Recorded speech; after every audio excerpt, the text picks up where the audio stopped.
everybody. Thank you for joining us. We are live at the Shar Music booth in Louisville, Kentucky, the home of the ASTA and System of America's conference. First time ever these two organizations have joined together.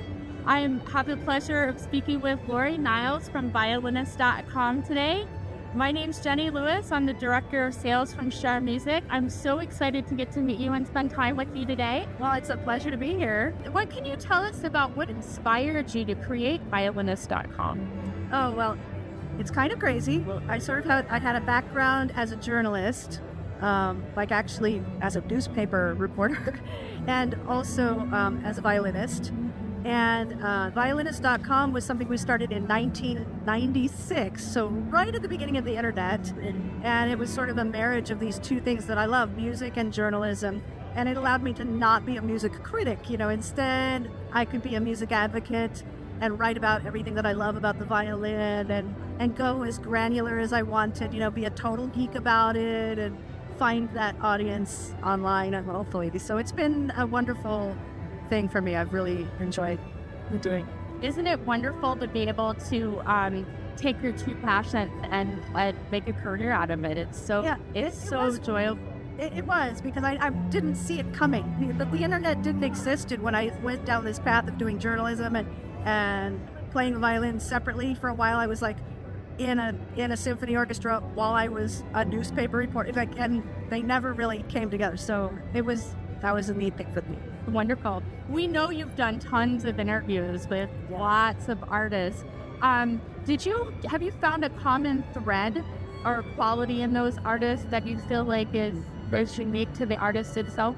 Yeah, well, I have two books of interviews, and they're very simply called violinist.com interviews, volume 1 and volume 2. And so I've interviewed, and beyond that, I've done just hundreds of interviews for violinist.com, including its CEO, Charles Absharian, but other people like Gil Shaham and Rachel Barton Pine, and I could go all day. But anyway, what do they have in common? I would say the thing they have in common is they all have a passion for what they're doing, but it can manifest in different ways. Like Rachel Barton Pine has a passion for finding new repertoire and uncovering it. So she's done this Music by Black Composers series and everything.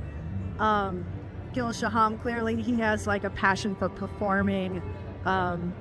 So does Hilary Hahn. She has a passion for reinventing herself, and she commissioned all these encores, and Sarah Chang had a passion for the clothes that she wore on stage. It's just sort of different.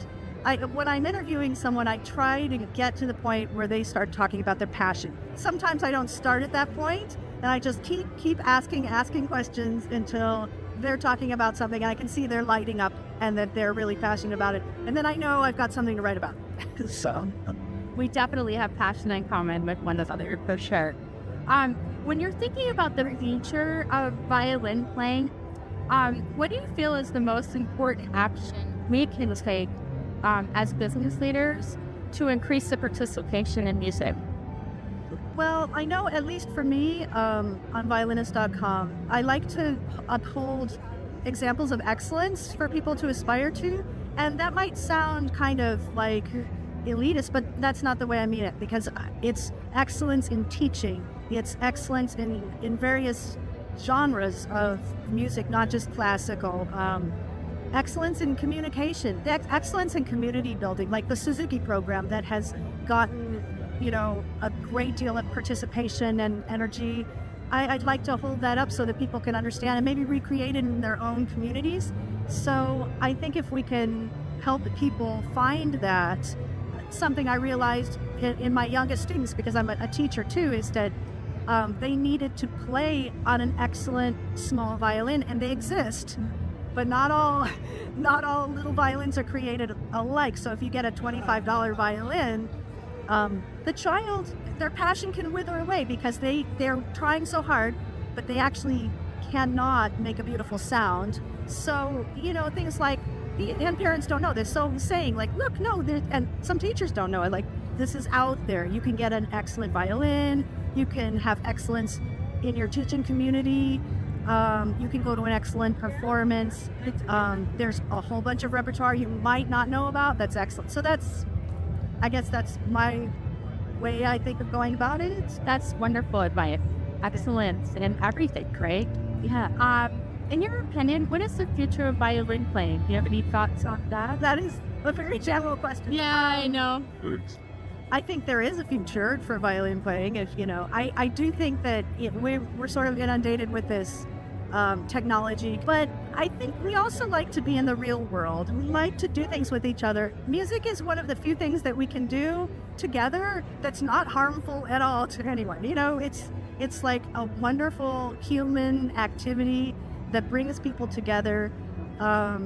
So I think the future of violin playing, I think we just have to be very open-minded about what that means. And I think we have to go in the directions that it's taking us, finding different voices and new genres of music to play, new ways of teaching it, but also with a degree of a sense of the history.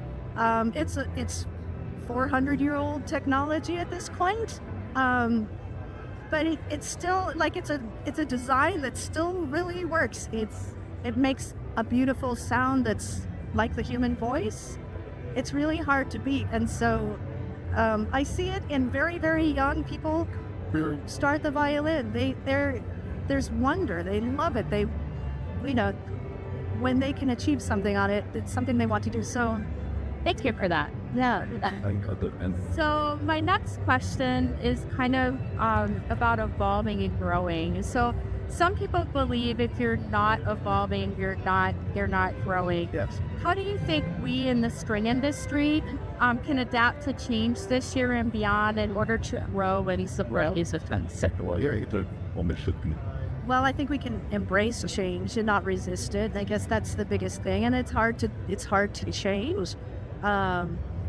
Like even the Suzuki method, we've got this sequence of pieces that we play, but I think we talk about adding to it and improving on it and finding more ways to include composers of color, female composers.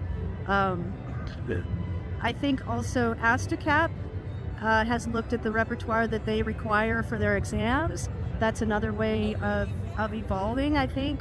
So I think it's about staying in communication and also observing our young people and what lights them up, what are they enjoying about what we're doing and going there, and also just creating communities. I think that is really the big thing that we have to do, whether it's getting children involved in youth orchestra or in Suzuki groups or like this conference, bringing the teachers together. It's a wonderful thing.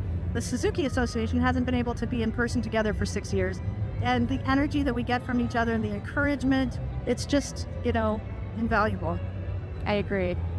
Any other words of wisdom? Oh my gosh. Share. My advice, practice every day. Yes. But maybe I just mean practice the thing that you love every day.